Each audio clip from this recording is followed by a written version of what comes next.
حضرت امام مالک کہتے ہیں میں غریب کا بیٹا تھا. اکثر دین پڑھنے والے غریبوں کے بیٹے ہوتے ہیں. امیروں کے بچے ایف ایس سی پڑھتے ہیں, بی ایس سی پڑھتے ہیں, ٹیکنالوجی پڑھتے ہیں.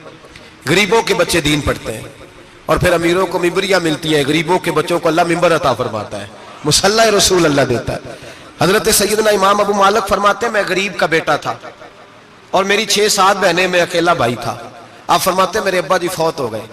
میری امی پکڑ کے مجھے ایک دھوبی کی دکان پہ لے گئی, کہنے لگی اسے کپڑے دھونے کا طریقہ بتا دے, سلیقہ سمجھا دے, یہ بھی ایک چھوٹی سی لانڈری کی دکان کھول لے گا, میری بیٹیوں کا پیٹ پال لے گا. دھوبی کہنے لگا ٹھیک ہے, میں 2-3 درہم بھی دوں گا مہینے کے, اور جب کام سیکھ جائے گا تو تنخواہ بڑھ جائے گی. امام ابو مالک رحمت اللہ علیہ فرماتے ہیں میں بہنوں کے لیے روزی کمانے نکلا, میں بیوہ ماں کے سر پہ بوجھ اتارنے کے لیے نکلا, میں غربت کے عالم میں نکلا. رستے میں امام اعظم کا مدرسہ تھا. فرماتے میں وہاں چمکتے چہرے دیکھتا, لیکن اپنی غربت کو دیکھ کے میں آگے بڑھ جاتا, پریشان ہوتا کہ میں کیسے علم حاصل کروں گا. آپ فرماتے امام صاحب مجھے اکثر دیکھتے. ایک دن امام اعظم باہر نکلے, مجھے کھڑے ہوئے دیکھا تو قریب بلایا, سینے سے لگایا, ماتھا چوما. کیا نام ہے؟ میں نے کہا ابو مالک میرا نام ہے. کہا تمہیں پڑھنے کا شوق ہے؟ کہا بڑا شوق ہے. کہنے لگے چل آجا پڑھا کر, آجا مدرسے میں پڑھا کر. کہتے میں سارا دن وہاں پڑھتا, گھر سے کام کرنے آتا, سارا دن امام اعظم کے پاس پڑھتا رہتا. مہینہ آیا تو میری اماں کہنے لگی تنخواہ لاؤ. میں نے کہا امی جی تنخواہ تو وہ دے گا جو ڈیوٹی پہ جاتا ہو, میں تو پڑھنے جاتا ہوں. کہتے اماں گھر سے نکلی اور بڑے غصے کے ساتھ نکلی, کہنے لگی مولوی نے میرا بچہ خراب کر دیا, میرا بچہ خراب کر دیا. میں کام پہ بھیجتی تھی, اس نے کس چکر میں ڈال دیا, مسلوں سے بھی کبھی پیٹ بھرا ہے, کام بھی تو کرنے چاہیے نا. کہتے امام اعظم کے سامنے کھڑی ہوئی. امام صاحب بڑے امیر کبیر آدمی, اربوں خربوں پتی تھی, اور پھر اتنے بڑے عالم فقیر, سارا بغداد, سارا کوفہ, سارا مصر سلوٹ کرتا ہے. بی بی آئی اور تیز جملے, عورتوں کا طریقہ ہوتا ہے. کہنے لگی مولوی تیری سفید داڑھی, تیرا اتنا نام, تجھے خیال ہی نہیں آیا میں بیوہ عورت ہوں, تو نے میرا بچہ خراب کر ڈالا, میری یتیم بچیاں روٹی کہاں سے کھائیں گی, مسلوں سے بھی کبھی پیٹ بھرا ہے. کہتی اتنے سخت جملے کہے, پر قربان جاؤ امام اعظم سنتے رہے اور مسکراتے رہے. کہنے لگے میری غلطی ہے, میری غلطی ہے, میری غلطی ہے, بی بی بھول گیا تھا, غلطی ہو گئی. بی بی کہتے تیری امام صاحب سنتے رہے. جب غصہ اتر گیا تو کہنے لگے اماں تیرا غصہ اتر گیا ہے؟ اتر گیا ہے. کہنے لگے تیرا بیٹا بڑا نیک ہے, تیرا بیٹا بڑا لائق ہے, تو اسے پڑھنے دے. کہنے لگے چپ کر دے مولوی, یہ پڑھے گا تو میں روٹی کہاں سے کھاؤں گی. امام صاحب کہنے لگے مجھے بتائے گی تیرے گھر کا خرچہ کتنا ہے. اس نے ایک لفظ تو ہے 3 دینار کا, ایک روایت ایسی بھی لکھی ہے بزرگوں نے, کہنے لگی 40 درہم ہے. اور اماں کہتی میں نے جان بوجھ کے زیادہ بتائے, حالانکہ میں کناب کا خرچہ کرتی تھی, لیکن جب کھلا ڈلا کرے تو وہ والا خرچہ بتایا. میں نے کہا 40 درہم خرچہ ہے, تو دے گا؟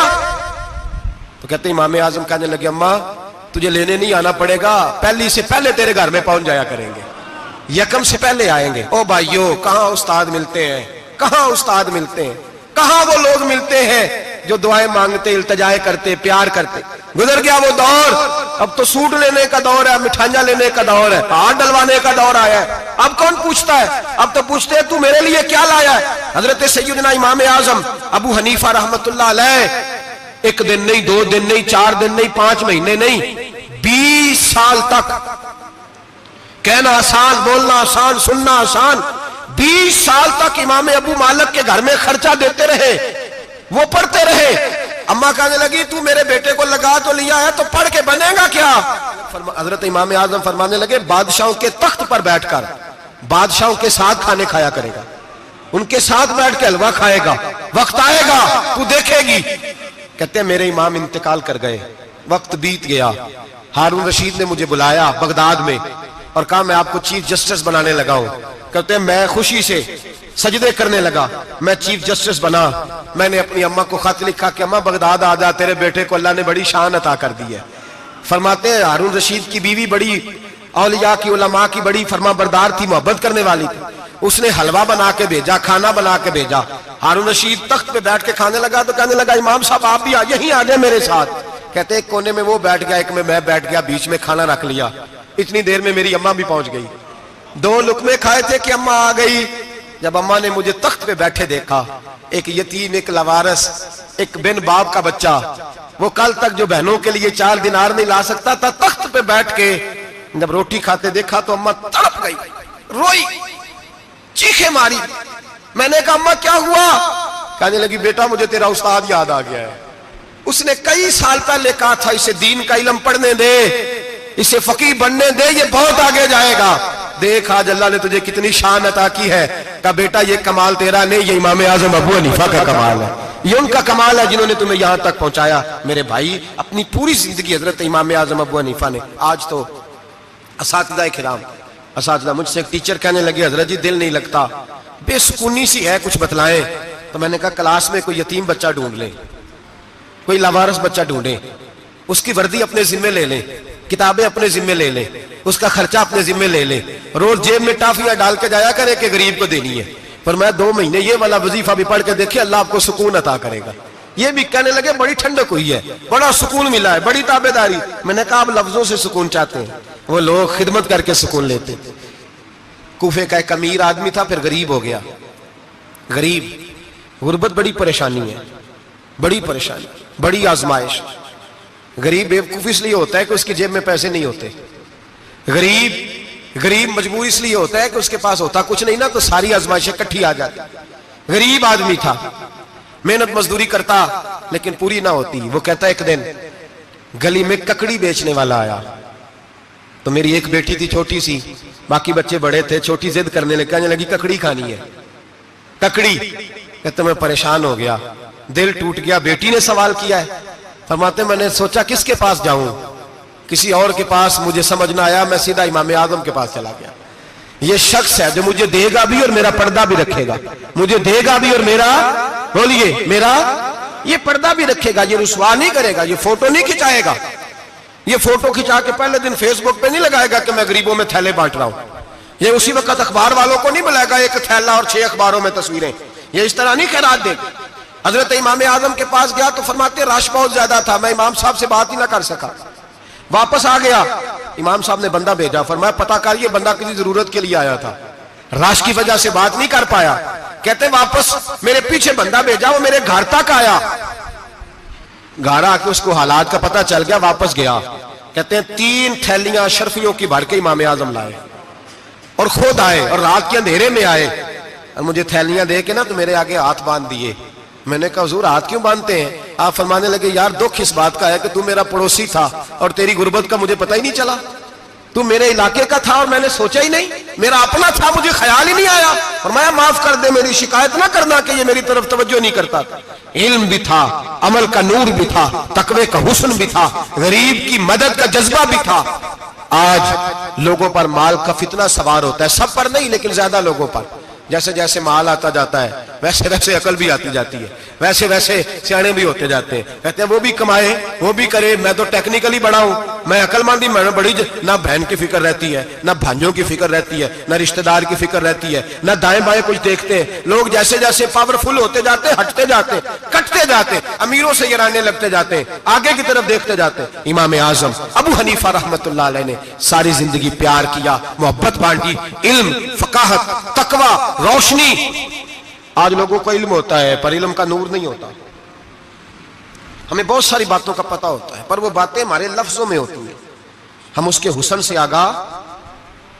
اور اگر میں یہ کہہ دوں کہ ہمیں ان باتوں پر یقین کامل نہیں ہوتا، کہہ رہے ہوتے ہیں، ہم سمجھتے ہیں، بڑی باتیں کرتے ہیں، لیکن ان باتوں کے پیچھے جو عمل کا جذبہ ہے وہ پھیکا ہوتا ہے۔ امام اعظم ابو حنیفہ رحمۃ اللہ تعالی علیہ جتنے بڑے عالم تھے اتنا ہی بڑا خوف تھا اللہ کا دل میں، اتنا ہی بڑا خوف تھا۔ ایک آدمی کہتا ہے میں نے امام صاحب سے مسئلہ پوچھنا تھا، میں نے عشاء کی نماز امام صاحب کے پیچھے پڑھی، کتنی لوگ باتیں سنتے ہیں، اس کا اثر کتنا لیتے ہیں، لیکن امام صاحب رحمۃ اللہ علیہ کا طریقہ کیا تھا؟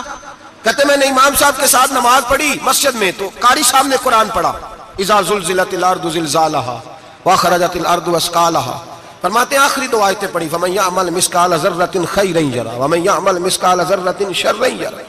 اللہ فرماتے ہیں میں قیامت کے دن تیرے ذرے ذرے کا حساب کروں گا، ذرہ برابر نیکی ہوئی تو تیرے سامنے آئی، ذرہ برابر گناہ ہوا تو تیرے کس کے برابر؟ جی وہ کتنا ہوتا ہے؟ ریت کا 1 ذرہ، اس کے برابر بھی گناہ ہوا تو تیرے سامنے، یہ اللہ کہہ دیا ہے، تو ایسا انشاءاللہ ہو کے رہے گا۔ اللہ ایک دفعہ دکھائے گا، دعا فرمائے اللہ ہمیں معافی عطا فرمائے، اللہ ہم سے درگزر فرمائے، اللہ ہمیں بخشے ہوئوں میں شامل فرمائے۔ یہ آیت امام صاحب نے سنی تو کہتے ہیں نمازی سارے چلے گئے تو امام صاحب بیٹھے اور یوں نہ اپنی داڑھی پکڑ لی, چراغ ٹمٹما رہا, کہتے ہیں داڑھی پکڑ لی اور امام صاحب بیٹھے. میں نے کہا کہ کسی محویت کے عالم میں ہے, سوچ میں, چلے میں تھوڑی دیر میں آتا ہوں. کہتے ہیں میں 2 گھنٹے کے بعد آیا تو امام صاحب ویسے بیٹھے ہیں داڑھی پکڑی ہوئی. میں نے کہا ٹھہر کے آتا ہوں. میں پھر 1-1.5 گھنٹے کے بعد گیا تو ویسے بیٹھے. کہتے ہیں تہجد کا وقت ہو گیا, میں مسجد میں گیا تو چراغ ٹمٹمانے لگا, ختم ہونے کے قریب آ گئے. امام صاحب بیٹھے. اب میں نے دیکھا کہ آنکھیں آنسوؤں سے بھری ہوئی ہیں اور اپنی داڑھی پکڑ کے کھینچ رہے ہیں اور کہتے ہیں یا اللہ تو اگر ذرے ذرے کا حساب لے گا تو ابو حنیفہ تو الجھ جائے گا. اے اللہ تو ذرے ذرے کے بارے میں پوچھے گا تو میں تو نہیں جواب دے سکتا. خدا بندہ اس طرح کر, میرے ان سفید بالوں پہ رحم کھا. اے اللہ میرے بڑھاپے پہ مہربانی فرما, مجھ سے نہ ذرے ذرے کا پوچھنا, میں بڑا کمزور ہوں, میں نہیں جواب دے سکتا. مولا مجھ سے درگزر والا معاملہ کر. کہتے تڑپ رہے امام صاحب. فجر کی اذان ہوئی تو امام صاحب نے دائیں بائیں دیکھا, میں پیچھے کھڑا تھا. میں نے کہا حضور ساری رات ہی گزر گئی, آپ ایک آیت سن کے پریشان رہے اور میں روزانہ 20 تقریریں سنتا ہوں, درجنوں حدیثیں سنتا ہوں, مجھے تو اثر نہیں ہوتا. آپ فرمانے لگے مجھے تیرے معاملے کا نہیں پتا, لیکن مجھے اگر تو نے دیکھ لیا ہے تو کسی کے ساتھ ذکر نہ کرنا مجھے. اور فرمانے لگے پھر تو نیک آدمی ہوگا, تجھے نہیں خیال آتا. تو میں تو جانتا ہوں من آنم کے من دانم, پتہ سارا ہے سردار نو کی تیاں دا, میں تو جانتا ہوں نا, مجھے خبر ہے, لہٰذا میں نہیں حساب دے سکتا, تیرا نہیں مجھے پتا. جتنا میرے بھائی علم زیادہ اتنا خوف بھی. حضرت عبداللہ ابن مسعود فرماتے ہیں زیادہ باتیں کرنے والا عالم نہیں ہوتا, اللہ سے زیادہ ڈر جانے والا عالم ہوتا ہے. جو آدمی لمبی چوڑی گفتگو کرے وہ فقیہ نہیں, وہ اللہ سے ڈرنے والا نہیں, بلکہ جس کو وہ بات کرے تو تھوڑی کرے, ڈر کے کرے, خوف کے ساتھ کرے. اللہ کی خشیت جس کے دل میں ہو وہ بڑا عالم ہوتا ہے. حضرت امام اعظم ابو حنیفہ رحمت اللہ علیہ مالدار تھے اور اپنے مال میں سے حصے نکالتے تھے. امام صاحب فرمایا کرتے تھے میں نے چند 1000 درہم رکھ دیے. حضور کس لیے؟ فرمایا لوگوں کو قرضہ دینے کے لیے. نبی پاک صلی اللہ علیہ وسلم نے فرمایا قرضہ لینے والے کو منع کیا ہے, فرمایا قرضہ ایک قید ہے, بغیر مجبوری کے نہ لینا. اب لینے والے بھی احتیاط نہیں کرتے, فٹافٹ قرضے کے پیچھے بھاگتے. بڑی مجبوری ہو تو قرضہ لیں, فرمایا مقروض قیدی ہوتا ہے, قرضہ لینے سے بچو. اور دینے والے کو کیا کہا؟ فرمایا اگر سامنے والا تنگ دست ہو نا, تنگ دست, تو اسے مہلت دو. جتنی تم مہلت دو گے اللہ اتنے ہی پیسے روز صدقہ کرنے کا ثواب عطا فرمائے گا. اگر تنگ. ایک صاحب مجھے کہنے لگے, میں نے رمضان شریف میں نا قرضے کے والے سے یا کچھ عرصہ پہلے کسی موقع پر قرض کے والے سے کو بات کی, تو ایک صاحب مجھے کہنے لگے حضرت صاحب جیسے کسی کو لینا ہوئے نا 20,000 تو انہوں ترا کے لئی دے, تو جے 20 کروڑ لینا ہوئے تو پھر نہیں ترایا جاتا. میں نے کہا کیوں؟ کہنے لگے 20,000 والا بندہ ماڑا ہوتا ہے نا, جہاں 20 کروڑ کھا گیا وڈی مگرمچھ ہوتا ہے, انہوں ترایا جا سکتا. وہ دے کے بندے ترلے ہی کر دے, چل بھائی کیویں دے سکنا ہے. وہ جو 20,000 والا نا ماڑا بندہ کہتے تو دینے نے کہ تیرا بندوبست کریے, کہتے چوری صاحب جمعرات لے آؤ کسی طریقے. جمعرات ماڑا ہے نا. نبی پاک نے کیا فرمایا؟ حضور نے فرمایا تجھے پتہ چل جائے کہ تنگ دست ہے تو مہلت دے, جتنے دن تو اس سے پیسے نہیں لے گا اتنے ہی پیسے روز صدقہ کرنے کا ثواب دیا جائے. اب لوگ جو تگڑی موٹے مگرمچھ ہیں ان کو مہلت دیتے ہیں, وہ کہتے ہیں جا جتھو لب نہیں لے, پھر کہتے ہیں نہیں آپ بتائیں آپ کیسے دے سکتے. اور ماڑا بندہ انہیں 2,000 دینا ہے دکان کا, اس کو دکاندار کہتا ہے کل سائیکل لے کے تب گزرنا, میرے آگے سے اگر پیسے دینے ہیں تو میں نے سائیکل رکھ لینا. ڈرنا چاہیے اللہ پاک, ہمیں پتہ ہوتا ہے سامنے والا غریب ہے, تنگ دست ہے, مجبور ہے, اسے مہلت دینی. امام صاحب کہتے ہیں میں نے کچھ پیسے رکھے ہوئے, پس منظر یہ تھا کہ غریب لوگ آتے ہیں تو میں ان کی مدد کروں گا. امام اعظم ابو حنیفہ نے ایک بندے سے پیسے لینے تھے اور حال یہ تھا کہ آپ دھوپ میں کھڑے تھے, ساتھ اس بندے کا مکان تھا. لوگوں نے کہا حضرت دیوار کے سائے میں ہو جائے. فرمانے لگے اس سے پیسے لینے ہیں, اگر سائے میں کھڑا ہوا تو سود میں شمار ہو جائے گا, میں اس سے فائدہ نہیں لے سکتا. ایک بندے سے قرضہ لینا تھا, وہ آپ کو دیکھ کے گلی اور دوسری گلی میں چلا گیا, رستہ بدل گیا اور چھپ گیا. امام صاحب رونے لگے, کہنے لگے اے اللہ میں اتنا برا ہو گیا ہوں کہ تیرے بندے مجھ سے چھپنے لگے, اس کو ڈھونڈ کے لائے, کیوں چھپتا ہے؟ کہا حضور آپ کے پیسے دینے ہیں. آپ نے فرمایا جا میں نے اللہ کی رضا کے لیے معاف کیے, آج کے بعد چھپنا نہ, اس لیے میں نہیں چاہتا کہ تجھے کوفت ہو, تو میری طرف دیکھ کے چھپنے لگا ہے, میری طرف دیکھ کے. غریب تو بھائی گلیوں میں گھستے پھرتے ہیں کہ کوئی بندہ مل نہ جائے. مقروض آدمی پتہ اس وقت چلتا ہے جب خودکشی کر گیا, پتہ اس وقت چلتا ہے پھر لوگ آتے ہیں اس کے بچوں کو کہتے ہیں فکر نہ کرنا ہم تیرے ساتھ ہیں, تو اس کے ساتھ ہونا تھا, ان کا سایہ بچ جاتا. اب آئے ہو امام اعظم ابو حنیفہ رحمت اللہ تعالیٰ علیہ لوگوں کو سہولت دیتے, آسانی دیتے, پیار کرتے, محبت کرتے. ہم لوگوں کا مزاج ایسا نہیں ہے, ہماری اخلاقیات کے اندر وہ حسن نہیں جو ہمارے بزرگ ہمیں دے کے گئے. اور پھر چھوٹی چھوٹی باتوں میں حقوق العباد کا خیال کرتے, چھوٹی چھوٹی باتوں. ہم تو گالی دے کے بھی کہتے ہیں نا چل کیا ہو گیا, گالی دی ہے نا. میں نے دیکھا ہے سائیکل والے کی ٹکر اگر پجارو والے کے ساتھ ہو جائے تو معافی سائیکل والے نے مانگنی ہے, کیونکہ وہ سائیکل پہ بیٹھا ہے نا, اس کی غلطی یہ ہے کہ وہ سائیکل پہ بیٹھا ہے, معافی سائیکل والے نے مانگنی ہے, پجارو والا نہیں مانگے گا. ہو سکتا ہے سائیکل والا اٹھ کے کہے جناب مجھ سے غلطی ہو گئی, مجھے پتہ ہی نہیں تھا کہ آپ تھے, ورنہ میں آپ کے آگے نہ آتا. سائیکل والا مجبور ہے کیونکہ اس کے پاس پجارو نہیں, اور پجارو والا تو شیشہ نہیں نیچے کرتا, کہتا دھوپ آئے گی, گاڑی بڑی مشکل سے ٹھنڈی کی ہے, نیچے اتر کے ملازم کہتا ہے اس کو پوچھو اگر کوئی 200-400 کا نقصان ہوا تو 500 دے دو. مزاج ہے. امام اعظم ابو حنیفہ رحمۃ اللہ علیہ عالم, حقوق العباد کا چھوٹی چھوٹی, آپ کے شاگردوں میں سے کسی کے چہرے پر شکن آتا تو 20 بار پوچھتے کوئی پریشانی ہے میرے بیٹے کو, کیا ہو گیا. ساری زندگی سایہ دار شجر کی طرح گزاری, ساری زندگی شاگردوں پر مریدوں پر محبت کا سائبان رہا, ٹھنڈی چھاؤں رہی امام صاحب کی. امام اعظم ابو حنیفہ رحمۃ اللہ تعالی علیہ گلی سے گزر رہے تھے, لکڑی کے جوتے پہنا کرتے تھے, کھڑاؤں. ایک نوجوان بچے کے پیر پہ پیر آ گیا تو کہنے لگا امام اللہ سے ڈر جا. یہ لفظ گئے تو امام صاحب کی چیخ ہی نکل گئی. کئی گھنٹے بے ہوش رہے. لوگوں نے کہا حضور کیا ہوا؟ فرمانے لگے تم نے سنا نہیں, چھوٹے چھوٹے جوان بھی کہتے ہیں کہ ابو حنیفہ اللہ سے نہیں ڈرتا, اللہ کی مخلوق کہتی ہے نہیں ڈرتا. اگر یہ کہہ رہے ہیں تو میرا کیا بنے گا. کئی دن روتے گزر گئے. لوگ اس بچے کو لائے, آگے کہنے لگا حضور آپ تو پریشان ہو گئے, میں نے تو محاورتاً کہا تھا, محاورتاً کہا تھا کہ آپ اللہ سے نہیں ڈرتے. فرمانے لگے بیٹے مجھے محاوروں کا نہیں پتا, جب رب کے خوف کا نام آتا ہے تو جملے سیدھے میرے دل سے جا کے ٹکراتے, سیدھے دل سے جا کے ٹکراتے. گلی سے گزر رہے, لکڑی کے جوتے پہنے, کھڑاؤں, بارش ہے, کیچڑ ہے, ایک دیوار کے قریب سے گزرے تو تھوڑا سا کیچڑ اڑ کے نا تو دیوار پہ پڑ گیا. یہاں ٹرالی والا ساری دیوار توڑ جاتا ہے اور کہتا ہے چلو میں نے کون سا جان بوجھ کے کیا ہے. یہاں لوگوں کا گھر توڑ جاتے ہیں, کہتے ہیں چلو بتاؤ کتنا خرچہ آیا تھا. فوری طور پہ لوگ ماننے کو تیار ہی نہیں. امام صاحب کے پیروں سے, یہ باریکی سمجھے, یہ حقوق العباد کا مسئلہ ہے. جو جاننے والے ہوتے تھے ان کا یہ طرز زندگی تھا. کیچڑ اڑا پیروں سے اور ایک آدمی کی دیوار پہ پڑ گیا. امام صاحب کھڑے ہیں, سوچ رہے کروں تو کیا کروں. شاگرد ساتھ ہے, حضرت جی کیا پریشانی ہے. آپ فرمانے لگے میں نے اس کی دیوار گندی کر دی ہے, صاف نہ کروں تو بھی ظلم ہے, اور اگر صاف کروں تو دیوار کچی ہے, جب صاف کروں گا تو کچھ مٹی اتر جائے گی تو کسی کے گھر کی مٹی اتارنا یہ بھی ظلم ہے. اب میں دو پریشانیوں میں الجھ گیا ہوں, کدھر جاؤں. کہا حضرت جی پھر. فرمایا اس کے دروازے پہ دستک دو. دروازے پہ دستک دی تو جو بندہ باہر آیا وہ مجوسی تھا, آگ کی پوجا کرنے والا تھا. امام صاحب کہنے لگے مجھے جانتے ہو؟ کہنے لگے حضور سارا کوفہ جانتا ہے, سارا بغداد جانتا ہے, ساری دنیا جانتی ہے آپ مسلمانوں کے امام ہیں, لوگ جانتے. آپ نے فرمایا یار مجھ سے غلطی ہو گئی ہے. وہ کیا؟ آپ فرمانے لگے میں اپنے انداز میں گزر رہا تھا, بوڑھا آدمی ہوں, خیال نہیں آیا, تھوڑا کیچڑ اڑ کے تیری دیوار پہ لگ گیا ہے. میرے بھائی یہ کوئی فرشتے تھوڑی تھے, یہی زمین پہ بسنے والے لوگ تھے, احتیاط والے لوگ تھے. ہم لوگوں نے پتہ نہیں اپنا مزاج اتنا سخت کیوں بنا لیا ہے. کتنے لوگوں کو لتاڑ کے, کتنی پگڑیاں اچھال کے, کتنے حقوق العباد ضائع کر کے بھی ہم اسی طرح کے مطمئن ہیں.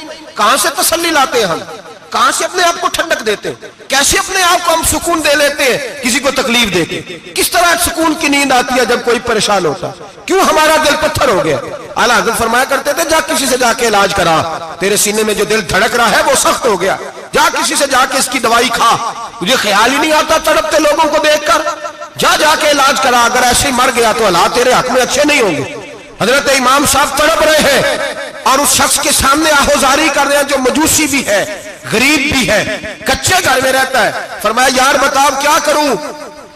امام صاحب باتیں کر رہے ہیں تو وہ آدمی حیرت میں کھو گیا, کبھی دیوار دیکھتا, کبھی اپنا آپ دیکھتا, کبھی امام صاحب کو دیکھتا, دائیں بائیں دیکھتا, پسینے آنے لگے, پتہ نہیں کیا سوچوں کا مد و جزر چلنے لگا, کہاں بات گئی, کہاں تک اس کی سوچ گئی, کہاں پلٹ کے آئی. کہنے لگا امام صاحب میں تو چوک میں رہتا ہوں, روزانہ پتہ نہیں کتنی گاڑیاں مٹی برسا جاتی ہیں, کبھی کوئی نہیں آیا, آپ کو کیا ہوا؟ آپ فرمانے لگے مجھے کسی کا نہیں پتا, مجھے تو میں نے جو قرآن حدیث پڑھا ہے مجھے تو ڈر آ رہا ہے, مجھے بتا تو معافی دیتا ہے کہ نہیں, تیری دیوار صاف ہوگی کہ نہیں. کہنے لگا حضور دیوار کو چھوڑے, پہلے کلمہ پڑھائے, میرا دل تو صاف کر دے. کہنے لگا اتنا میٹھا دین, اتنا پیارا دین, اتنا خوبصورت دین کہ غریب کی دیوار پر کیچڑ لگ جائے اور آپ کو اتنی تکلیف ہو, میں اس دین سے دور کیوں ہوں. یہاں روز یورپ کہتا ہے کہ مسلمان جھوٹی شادیاں کرتے, دنگا فساد کرتے, نیشنلٹی لینے کے لیے جھوٹ بولتے, جانے کس کس قسم کے لوگ پاپڑ بیلتے ہیں، کس کس طرح اپنا ایمان بیچتے ہیں، کیا انداز ہم اختیار کرتے ہیں۔ ہمارے کردار نے لوگوں کو مذہب اور دین کا باغی بنا دیا۔ ہمارے بزرگوں کا طریقہ یہ تھا کہ چھوٹی چھوٹی باتوں کا خیال کرتے، چھوٹی چھوٹی باتوں کا۔ بہت بڑے عالم تھے، یہ ساری نیکیاں تو ان کی سماجی تھی، فلاحی تھی، ان کی معاشرت کی نیکیاں تھی، دنیا داری کی، لیکن جو ان کا باقی کا معاملہ تھا، 4 لوگ ایسے ہیں جو ہمیشہ قرآن پاک ایک رات میں پڑھا کرتے تھے۔ ان میں پہلا نام حضرت عثمان غنی کا ہے، پورا قرآن پاک، دوسرا مولا علی شیر خدا کا ہے، تیسرا حضرت سعید بن جبیر کا ہے، چوتھے امام اعظم ابو حنیفہ ہیں جو ایک رات میں پورا قرآن پاک پڑھ دیا کرتے ہیں۔ جس جگہ امام اعظم کی قبر بنی ہوئی ہے نا، اعظمیہ ایک محلہ ہے بغداد کا، اس کا نام ہی اعظمیہ، امام صاحب کے نام، جہاں قبر بنی ہوئی ہے، وہاں بیٹھ کے امام اعظم ابو حنیفہ نے 60 مرتبہ قرآن پاک ختم کیا، خود پڑھا، خود فرمایا یہاں میں نے دفن ہونا ہے، اس جگہ 60 قرآن پاک پڑھے۔ رمضان کا مہینہ آتا تھا تو امام صاحب ایک قرآن پاک دن میں پڑھتے تھے، ایک رات کو پڑھا کرتے تھے، ایک قرآن پاک سنایا کرتے تھے۔ امام صاحب رحمۃ اللہ علیہ ساری رات نفل پڑھتے۔ لوگ کہتے ہیں کہ امام صاحب کی رات نماز کے لیے کھڑے ہوتے تو ایک رکعت میں 15 سپارے پڑھتے، تو لوگ کہتے تھے یہ ابو حنیفہ نہیں، یہ تو کسی نے پلر کھڑا کر دیا، یہ تو کوئی ستون ہے، رکوع ہی نہیں کرتا، پورے 15 سپارے۔ یہاں تو ابھی تراویح آئیں گی، لوگ پہلے سے کہنے لگ گئے بڑی گرمیوں کے روزے، بڑی گرمیوں کے روزے، اور آ تو لینے دے بھائی، پہنچ تو لینے دے رمضان شریف کو، اللہ بڑا مہربان ہے، ہر چیز کو بدلنے پہ قادر ہے۔ پہلے سے لوگ تیاری کر رہے ہیں، مسجدیں ڈھونڈیں گے جائے اسی اچھا ہو، قرآن جلدی پڑھا جائے، ڈھونڈ کے۔ امام صاحب رحمت اللہ تعالیٰ علیہ، اور میں اکثر کہا کرتا ہوں، میں کہتا ہوں تو تراویح میں کھڑا نہیں ہوتا، پاسپورٹ کے دفتر کھڑا ہو جاتا ہے 2 گھنٹے، شناختی کارڈ کے دفتر تو 3 گھنٹے کھڑا ہو لیتا ہے۔ یہ تیرا ظلم ہے اپنی ذات کے ساتھ کہ تجھے قرآن کے لیے کھڑا نہیں ہوا جاتا، دنیا داری کے لیے کھڑا، وہ پروجیکٹر کرانے جائے تو چاہے تجھے 4 گھنٹے لائن میں کھڑا ہونا پڑے، وہاں تو کھڑا ہو لیتا ہے۔ اللہ سے ڈر، اپنی تھوڑی سی دنیا داری کے لیے سارا کچھ کر لیتا ہے۔ حضرت امام صاحب رحمت اللہ تعالیٰ علیہ تقوی اور طہارت کے پہاڑ 55 حج کیے امام اعظم نے، کتنے؟ 55 حج فرمائے۔ آج ایک مشقت والا کام ہے، جدوجہد والا کام ہے، جوان بھی تھک جاتے ہیں، کہتے ہیں بڑا مشکل ہے جی، اور یہ جتنا مرضی آسان ہو گیا قیامت تک اس نے مشکل ہی رہنا ہے، اس لیے کہ یہ ایک مجاہدہ ہے۔ 55 حج کیے، آخری حج پہ گئے تو کعبے کے مجاور کو کہنے لگے ذرا کھول نہیں دیتے کعبے کا دروازہ، میرا اندر جانے کو دل کرتا ہے۔ اس نے دروازہ کھولا، اندر گئے تو کہنے لگے خدایا، 2 جملے کہے، کہنے لگے اے اللہ جتنا تو نے مال دیا تھا میں اتنا شکر نہیں ادا کر سکا، اور جتنا تو نے علم دیا تھا میں اتنا عمل نہیں کر سکا، اب بوڑھا ہو گیا ہوں، مہربانی کرنا مجھ سے درگزر والا معاملہ کر، اور اے اللہ اگر تو مجھے بتا دے کہ تو راضی یا ناراض ہے تو میں ذرا سکون سے مر جاؤں۔ کہتے ہیں کعبے کی دیواروں سے آواز آنے لگی ابو حنیفہ تیرا رب تجھ سے بڑا راضی ہے۔ داتا گنج بخش علی اجمیری جیسا بابا 1000 سال پہلے لکھ کے گئے کشف الماجود میں، داتا صاحب نے لکھا ہے 1000 سال پہلے کشف الماجود میں، داتا صاحب فرماتے ہیں میں حضرت بلال کی قبر پہ حاضری دینے گیا، یعنی 1000 سال پہلے کے مسلمان بھی قبروں پہ مزاروں پہ جایا کرتے تھے۔ داتا صاحب لکھتے ہیں، کہتے ہیں ملک شام میں حضرت بلال حبشی کی قبر پہ حاضری دینے گیا، میں قبر پہ حاضری دے کے تو ساتھ لیٹ گیا، میری آنکھ لگ گئی، مجھے خواب میں نبی پاک کا دیدار نصیب ہوا، گویا حاضری حضرت بلال کی، اور برکت یہ کہ وہاں مجھے مصطفیٰ کا دیدار نصیب ہو رہا ہے۔ فرماتے ہیں نبی پاک میری خواب میں آئے، حضور نے ایک بوڑھے بابے کے گلے میں ہاتھ ڈالا ہوا ہے اور اپنے ساتھ چلا رہے ہیں۔ میں نے عرض کی یا رسول اللہ یہ کون ہے؟ تو نبی پاک نے فرمایا یہ تیرا امام اعظم ابو حنیفہ ہے۔ فرماتے ہیں مجھے سمجھ آ گئی کہ امام اعظم بھٹک اس لیے نہیں سکتے کہ انہیں رسول پاک نے سہارا عطا فرمایا ہے، وہ بہک اس لیے نہیں سکتے کہ نبی پاک نے انہیں سہارا دیا۔ داتا گنج بخش علی اجمیری رحمت اللہ تعالی علیہ فرماتے ہیں کہ امام صاحب رحمت اللہ تعالی علیہ بہت بڑی شخصیت۔ امام اعظم کا پیغام کیا ہے؟ انہوں نے فقہ بنائی، دین پھیلایا، جتنی بھی میں نے باتیں سنائی سارا پیغام، ایک پیغام ہے امام صاحب۔ امام صاحب رحمت اللہ تعالی علیہ فرماتے ہیں کہ دین پر عمل کرنے والوں کو بھی کسی اچھی صحبت کی ضرورت ہوتی ہے، عمل کرنے والے کو۔ آپ فرماتے ہیں کئی دفعہ عمل کرنے والے کا عمل بھی ٹوٹ جاتا ہے، استقامت نہیں رہتی۔ فرماتے ہیں اچھی صحبتیں تلاش کرو، ان کے پاس بیٹھا کرو، ورنہ ہو سکتا ہے جو عمل تم کر رہے ہو اس میں کمی آ جائے۔ جتنا نیک لوگوں سے رابطہ زیادہ رہتا ہے انسان کا دین پر عمل زیادہ رہتا ہے، جتنا نیک لوگوں سے پیچھے ہٹتا ہے اتنا دین سے۔ آپ فرمایا کرتے تھے اگر 2 سال نہ ہوتے جو میں نے امام جعفر صادق کی صحبت میں گزارے تو ابو حنیفہ ہلاک ہو جاتا۔ اپنے آپ کو رب کریم کے بندوں کے ساتھ لگا کے رکھیں، جوڑ کے رکھیں، اگر ہمارا رام کریم کے بندوں سے رشتہ رہے گا تو قرآن و سنت سے رشتہ رہے گا. اللہ تعالی ہمیں ان بزرگوں کے نقوش سیرت پر عمل کی توفیق عطا کرے. آخر دعوانا ان الحمدللہ رب العالمین.